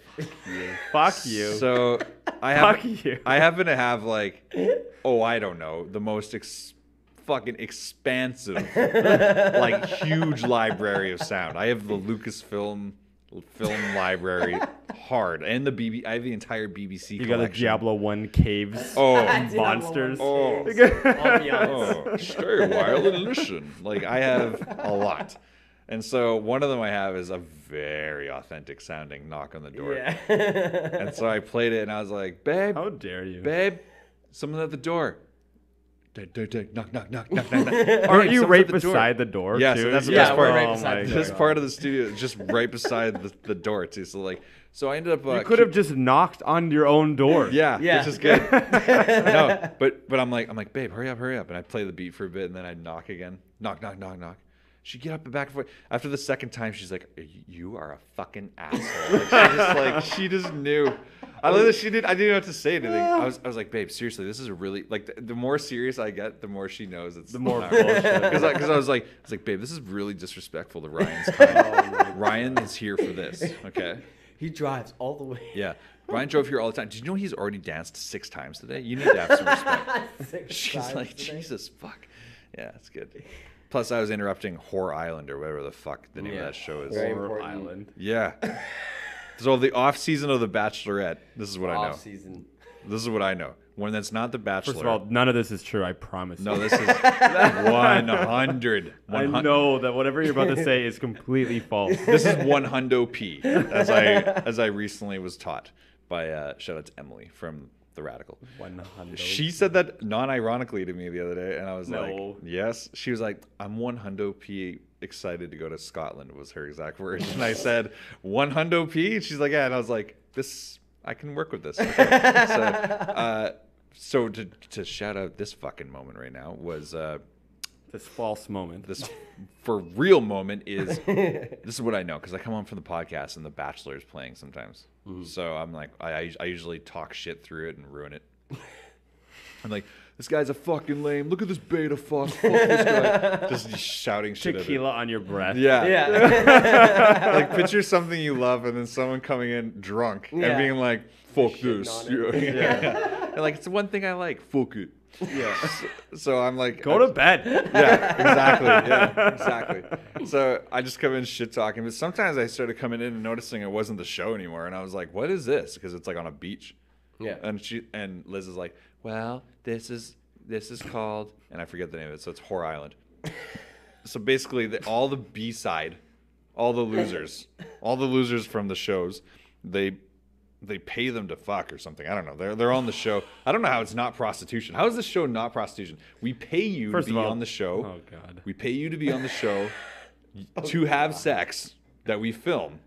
And That we film. and it's not prostitution for somehow. I have no idea. But this show, this Whore Island part of the Bachelor experience is like everyone goes there and they have 2 episodes a week instead of 1 because it's such a weak show. And yeah, it's interesting. I hate it. It's interesting. Yeah, I hate it. yeah. But I know way too much about it now. So that's what it's called. There was not related at all, but related to the word whore. Please. I was looking at some files at work, and there's someone wrote, what would you call someone that hoes? Sorry, Chris Martin, video game industry associate. Well, I'm just wondering, like, what would you? So someone who's hoeing, like a farmer, who's hoeing. Isn't that the verb? But are they a hoer? A whore? Oh, because like what is the what is like the profession of hoeing? It would be like a hoeman. farmer or something. But like, if you are one that hoes, you're an agricultural specialist. no, just because someone wrote it, and obviously it's an artist. All you animator, did was hoe. but someone put hoe, HOER, and I just read it, and I just saw it, and I was like, You're what a weird term. I feel like it would be a like horticulture. yeah. No, like hoeing. They are hoeing. It's odd though. How did hoe become slang for whore? Get used a lot. Can we look that up? This could be a weird search. This is gonna be a weird. This is gonna fuck all the Google suggestions for the next 6 months for sure. Like it'd be a homan. Yeah. How did hoe become a short form for whore? Is it the HO? My hoe, my whore. Yeah, that's got to be it. It's got to be it. Right? That's got to be That's it. so dumb. Well, maybe I don't know. I just was at Atlanta, and a lot of people in Atlanta don't pronounce the last part of the word when they're talking. Example. So like. By the way, this is Ryan Morrissette 778-808. That guy. Like that. How I say like I don't like. You know what I mean? Oh, so they don't say like. Yeah, they say like just go down. You know what I mean? Like not like just go down, right? So there's like they're It's literally kind of the cutting accent. a whole syllable off. Well, it's because it's Southern accent, right? I heard. So maybe it originated from somewhere like that, where just instead of saying whore, they say hoe. Oh, I see. It's 1960s representing a What is dialect pronunciation of whore. So yeah, it would be short form. Yeah. What does that graph represent right there? It's usage over time. Can the viewers see this? I'm not on there, but Show that really quick. So he's looking up the meaning of hoe, and I just see this graph at the bottom. I'm like, what is this fucking graph? Why is This there where the word originated? Yeah, but is no, there? this is the Latin. Zoom in on that. What does that say? this is just the use over time. Zoom in on that. But it's not. This is not the Use over time for a hoe. But this is for the term of the tool. Sure, but like 1800 is just mad everyone's hoes. using it. Well, because like agriculture matters then still. Now we don't give a fuck about farmers. Sure. hoe Churn back that then. butter, hoe. You got Like an that. audience behind you, by the Do we? way, pal. We got some Let's folks. go. Hi, how's it going? Episode 1, just as I'm talking about hoes. Oh, I know. He was just yelling the word Dangerous. hoe. They're and like, everything. hey, we got a feminist group coming through, actually. Do you guys want to Yeah. tone it down Yeah. a little bit? Yeah. Pretty much the worst Yeah. possible thing. They're like, oh, what are they doing in there? Just their last episode. ever. Just the last episode. That'd be great. Just a silent conversation behind me. They're like, what's going on? They're like, oh, this is the very last part of our podcast program. They'll never go on it. Exactly. Yeah, they're like, how many episodes did they make it to? 150? 150. Yeah. That was a good 150. one. Solid round number. Yeah. Don't worry, though. They're fine. When's the next staff party that's going on here? I don't know. We weren't invited to the next one. Did we ever talk about this on air? I don't think we have. One time we showed up to do the show, and not everyone that works here is totally aware of like the schedule. Yeah. Like it's only us and like Vancouver Real, really. Yeah. But in the studio here, when you want to book time to come do this, it's just like we just book it through Google Calendar. That's how I do it with Andy and Mike. Yeah. And we came here on a day that we didn't know that Float House was closed, and so we're like, you pull in the door, you're expecting it to open, and it's like not opening, and I'm like, fuck, I'm like, we have a guest showing up shortly. God.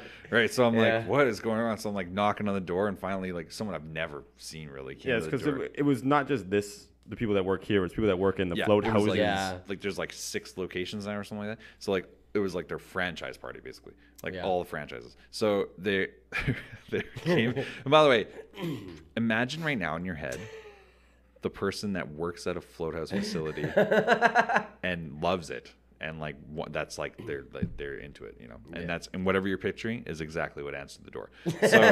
So exactly what answered the door. well, just that image, it's patchouli and high fives. That's what I'm saying. So they're all booch. And I say every week when we do the ad, one of my favorite parts of this place they're wonderful. is the wonderful people here. It's like they're so knowledgeable and just excellent people. So it's exactly what you're imagining, except they didn't know we were coming. They're like, sorry guys, they think we're clients. So they're like, sorry guys, staff party today. I'm like, staff party? What are you saying, man? Like, we're actually. What are you saying? Yeah, like we're doing a show, and they're like, are you though? And I'm like, what? So now I have to like. And this is the worst part. I fucking hate this so much. I hate having to like name drop yourself to explain yourself. Yeah. Like, so you're like, what do you mean? What are you doing here? I'm like, I do this podcast. And then you think that's enough, and then they're like, what's it called? it's this, and they're like, and like they're still like, and you're just like, how am I having to fucking like? It's been doing this for years. Like, how do I have to? So then you're like, okay, so after you get through the awkwardness of that, we do our show, and it's like pretty low key around here. But then as we're leaving, they're like, hey, did you want to come to our music circle in the back? And I'm like, what are you talking about? And they're like, we're just doing like, you know, like we're having like doing some music. You're like, do you want to? You're a producer, and C-Mart, do you want to come? And Chris is like, let's do it. And pretty into it. I think Saavedra was hanging at the same time. And he bounced. He was just like, not interested in doing that, but and he just fucking left. And so C-Mart and I go down the hall, and there's like this weird hallway. It's like a very tall room, kind of like this room here. Yeah. Like, I don't know, this thing is like 20 feet in here, 16 feet. Large ceilings. High ceilings in here. But the back room, and then this little the hallway is just like insane acoustics. And so they had like a briefcase. It looks like an accordion, but it's just on the floor, and you just push it in and out. And so it's like it's like a drony one. Yeah, drowning. And then a fucking didgeridoo just full like but just it was a weird one. Like so we're hanging out there, and people are just closing their eyes and like vibing to it, and it's pulling you in. It's very hypnotic. So we're just sitting there like this drum circle essentially, and like we're just hanging out, having a good time. And then they're like our homeboy Cody. Actually, you know what? This is what so Adam McCoy, who manages this location, he was like, hey. Everyone sounds like the Dark Knight in your stories. All the characters other than you'll people find that that's always true. Yeah, other than people I actually impersonate. Like Saavedra wouldn't get the same voice. Saavedra or C-Mart. My C-Mart impression, I need the visual to do it properly. Yeah. Which is fine. But he's like, whatever. Like this kind of thing. Anyway, Adam McCoy leans over and asks, because he's like, hey, do you want to lay down in the like get a didgeridoo bath basically? And so C-Mart's like, sure. No, you lied down first. Oh, I was first? Yeah, because I was like, okay, this is escalating. Oh, yeah. Okay, I was first. Okay. Yeah. So I was worried that I was gonna be asked. And I was like, don't put me. I'm like, fuck, here I do it. It's happening now. Okay, I remember now. Yeah, I was like immediately like, oh yes, I'll definitely do this. So I laid down, and so with the briefcase thing going, and then like the didgeridoo, like. He's just passing it over me like a wand at a car wash, and it's just like this sonic bath. It was a very crazy feeling, because the acoustics were reverberating so much just over you. It's like an energy, like it just felt like it was like just like rolling all over your body. And then I sat up, I was like, whoa, that was, and I started talking like that. That's how crazy it was. I was like, whoa, that was really. You sound like the didgeridoo. Yeah. I see. I was like, whoa. You're aligned. Yeah, I was like, that was really crazy. Whoa. Then C-Mart laid down too, and I realized how crazy it was. I realized I couldn't get out of it. That was the best part. Because I was like, this is definitely going to fucking happen to me too. Yeah. Like, they're like, yeah, all right, fuck it.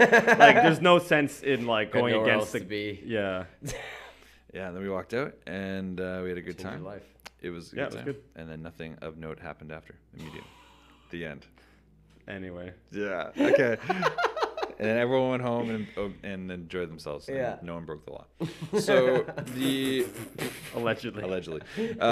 We should talk about Float House though. We should talk about Float House because you know what? This is a little extra bonus length to this episode, but I almost feel like we should do this much time all the time. Like what the fuck? Think of if we cut the episode off when we did, we would have missed all that shit. Yeah. All the stuff. I wanted to hear all the stuff we were talking about the album. Little things like that. I feel like sometimes just as we're getting going, it's time to end. And then once we end, we chat for another 10, 15 minutes after, and I'm always like, fuck. It's mostly because I have to go to the bathroom, so I just try to cut it off. This is because I have to go pee. This is all based on your bladder? Yeah. God damn it. We need to get you like a reverse camel pack. You mean just a catheter? They have things that they have things for this. It's like, wait, it's like no, this is patent pending. Reverse camel pack. I feel like you're describing something that exists.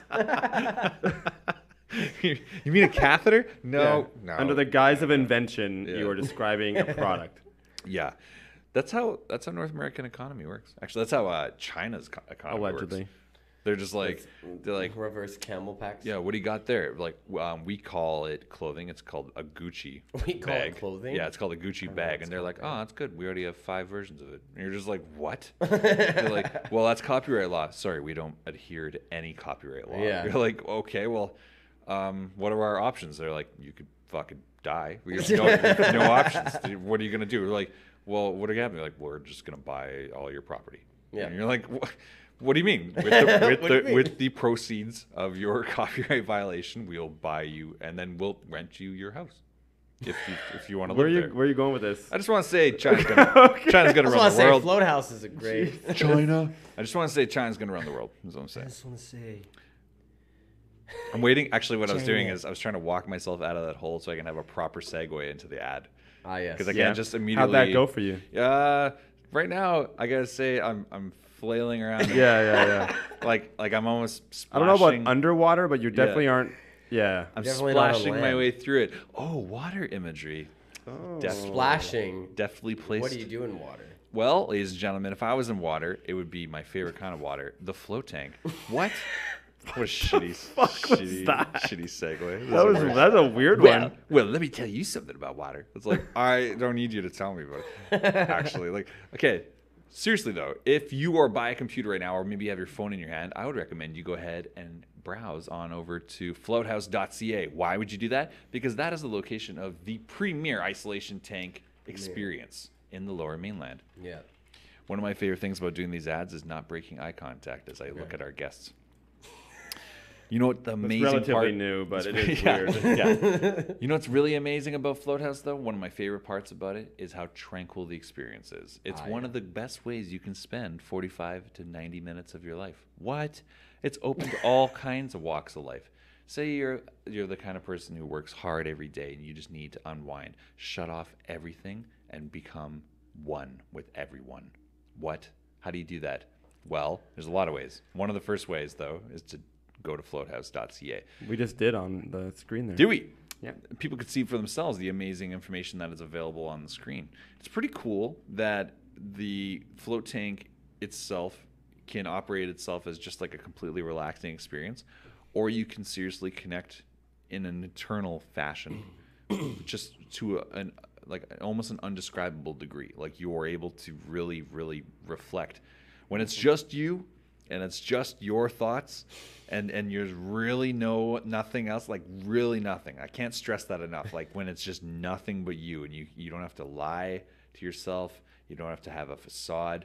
It can be terrifying, but it can be one of the most liberating, cool experiences of your life. I really like it. It's so cool. I like it. You should really check it out. Yeah. The resources we were talking about earlier, it's so good. Have you ever floated before? Never. You never done float? No. I'll sort you out. I think you'll like it. Do it. Yeah, I think you'll really enjoy it. I'm in for it. It's We'll fucking talk about it next time. Yeah, it's so fun, man. It's so good. They're in Edmonton. I didn't know that. Yeah, they do have an Edmonton Let's location. go. Yeah, now in Alberta. It's super good, but like honestly, I think you'd really benefit from it. Mm-hmm. It's super good. It's really great for focusing, like especially if you think about choreography or song structure, things like that. Yeah. I love doing it. I love doing it when I have when I'm my most stressed. I like doing it because then there's no excuses. I have to like really think like when's the last time you could say like you sat down and thought about something for 90 minutes? Yeah, like not 90 minutes. And didn't touch your phone, didn't have an ad play, didn't have anyone talk to you, didn't even like, or you just close your eyes for 90 minutes. Yeah, try that. It's like, tough. Like going to without bed and falling stuff. asleep. Sorry, like going to bed. Yeah. When was the last time you went to bed? I wouldn't recommend sleeping in there though, because like, I mean, you could, but like, I wouldn't recommend it. Well, no. What? No. Let me educate you. What are you floating in? First of all, you're floating in, I would say, it's like 1,000 pounds of salt. It's a lot of like. It's like something substantial. Salt? I think the actual number is like 900-ish. I think I'm. Yeah, this is like a salt crystal rock. Nice. This one actually absorbs negative energy and turns it to positive. I don't know. That's Allegedly. I made that Power up. of salt. No, but this one behind me is really big. This one here, we always I have a little salt lamp in in my the room. camera here. Oh yeah. Person. But seriously though, it's very buoyant. Yeah, it's impossible to sink. It's impossible. Seriously, I mean, it's something like 3 to 1 ratio density versus the Dead Sea, which is also impossible to sink. Yeah. So like 3 Dead Seas. Try it. You can't. There's a lot of death. People, I don't even think you understand. Yeah, it's death. Yeah, which is the most metal place. Yeah. No, but it's great. I love it. I float. You should float. We should float. Check it out, man. Use our podcast promo code IIPodcast to get yourself 20% off your next float. Go to floathouse.ca. Try it out. I seriously recommend it. I think it's one of the best ways you can spend your time. It's like a spa for your mind. God damn. Gosh darn. Ryan Morrissette. People should go and check out the album right now. Yes. You can go ahead and search Ryan Morrissette. Very easy to remember name. Mm-hmm. You perform under your own name, which I think is smart. And going ahead and please check out his album, his debut, Just Breathe. Super dope. If I could recommend a song, UFO, No Churches, any of those cuts. the whole album. Just press play. Seriously, the amount of feedback we're getting right now is crazy, and you want to be on the ground floor for this one because it is a debut, and you don't want to be someone who comes along later like, I always knew he was dope. It's like, now, why don't you jump on right now, son? No. Sounds like a good time to jump on board. I like Are you pre-criticizing people's fandom? I only have one mode. Yeah. Terrible. Critical. Yeah. But okay, seriously though, how can people follow you if they're so inclined to do so? You can follow me on Instagram at Ryan Morrissette. Yeah. Yeah, my Twitter. I forget what my Twitter is. Man, my Twitter sucks. I'm gonna get a new Twitter. Is it? It was like a little. It's like Ryan CM Official. I made it when the official thing was going on, and everybody had to have official in their name. Yeah, man. The real Ryan Morrissette. Repping it. Like, yeah, right. This is the official Re-Rye. page of the guy no one knows about yet. Are there other Ryan Morissettes out there? Yeah. Let's Google that right now. Show me the coolest one. Dude, than if you Google it, you're gonna get a lot of me. You must be the most popular Ryan Morrissette. Yeah, you're gonna get a lot of me, but then scroll down a little bit. I'm sure there's a felon or something. I just don't know the exact spelling. Oh, MORRISSETTE. Oh, so all doubles. Yeah. Double. That was his other app name. All doubles. All dubs. Look at that. Look at that picture right there. That was when I was thinking I was on some. Which one? This first one here? The black and white. That's when I was thinking I was about to be the next looking into the sun with my eyebrows up and my eyes squinted. How old were you there? Dude, I was Tumblr right there. You were Tumblr? I was about Tumblr years old. Yeah. Like, oh, okay, that explains it. Yeah, that was around 15. Yeah, you're like, that was 4 months ago. I was like, Nice. Youthful face Ryan Morrissette. Oh, I like Alanis Morissette. I didn't realize that. I forgot. I met Alanis Morissette. I hope so. We did a performance at the 2010 Winter Olympic closing ceremonies together. Well, not together, but in Vancouver performing. Nice. Yeah, and I remember walking past her, and I told her, "Yeah, people always ask me if I'm your brother, because we have the same name." And we had a good conversation about that, where we just giggled and laughed. So you definitely get a little extra industry interest. Dude, everyone is like, "Oh, are you related to Alanis?" Immediately. Oh, are you her brother? Because our names are spelt the same, I think, except for one of the R's or something like that. So, which was a stylistic choice by you. Yeah, Sounds about right. But yeah. There you go. Just breathe. Oh, there's the album. There's cover. the album cover. People can see this right now. Yes. Yep. There's the album cover made by the amazing Kedar. I always say his name wrong. Kadar, I think, is how you say Kedar it. Griffiths. But if I'm saying it wrong, I'm sorry. I love you. His Instagram is Flash Graphics. Flash.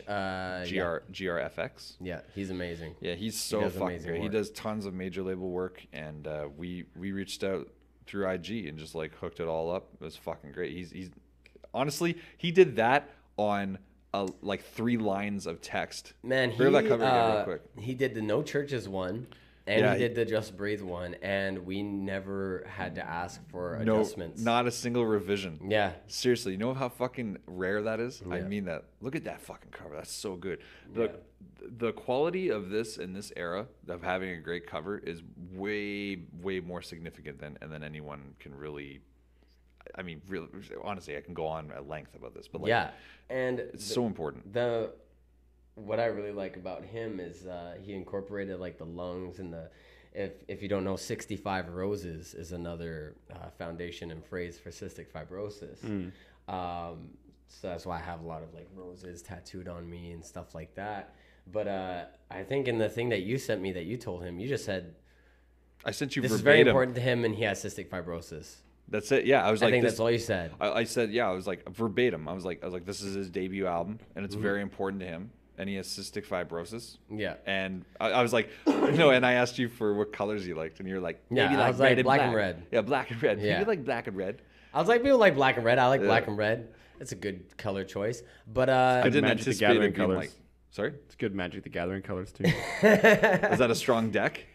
It's a good combo. but yeah, man, he comes up with the lungs. He obviously did research on it and figured out what would be good imagery for it. And just that is fantastic. The fact that he went out of his way to figure that out. He's so good, man. He's really fucking good. He did the games fucking like Year of the Wolf or Did whatever. the game. He's done some stuff for like Cardi B. Yeah, that's right. He did did Cardi the lick. B's. Yeah, yeah. Nuts. Yeah, I saw that and I was like, what the fuck? Like, Yeah. when you start realizing that people fuck with you on like the best, like they're doing the coolest shit. Yeah. That's a cool feeling. It is like you could point to really bad art and just be like, Yeah. I don't know about that choice, but that was a fucking great move. I think that was a good idea. Dude, I could fucking chat with you all the time. I don't want to keep you though. Yeah. We'll do another one. Yeah, real soon. Yeah. Very soon. We can wrap this up, I think, by saying to the listeners and the viewers, if you guys are so inclined, please subscribe and share if you're not already doing so. Drop a like if you like it on the video.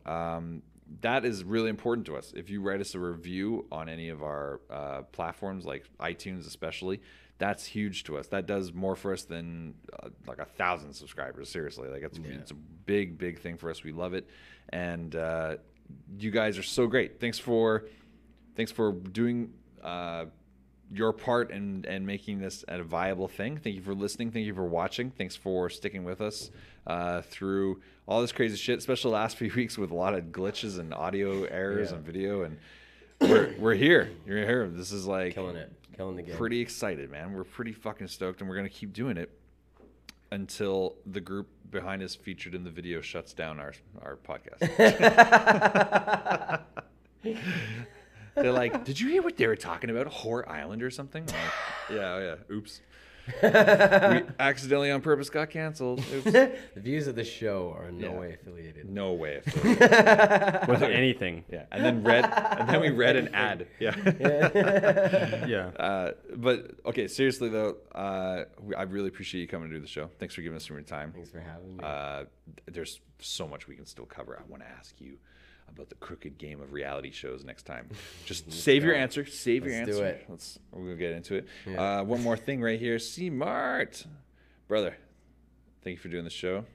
How can people follow you if they're so inclined? Not Don't- a thing. don't follow It's not a me. thing. Not a thing. Yeah, don't do it. I like that Ryan knew the gag. You can follow him in real life. You just might get You could, yeah. restraining order. Yeah. No, I like wouldn't even. I would just be weirded out. Wouldn't even acknowledge it. I wouldn't. It's too much effort. I think. Like unless someone's really doing it, like it's fine. Whatever. It's fine. It's cool. That was the most C-Mart answer ever. Like he's like, I'd just be bothered. Like internally, like not even. I love it. Thank you guys so much for watching. We love you all And listening. We'll see you all next week. Yes. Bye. 150. 150 in the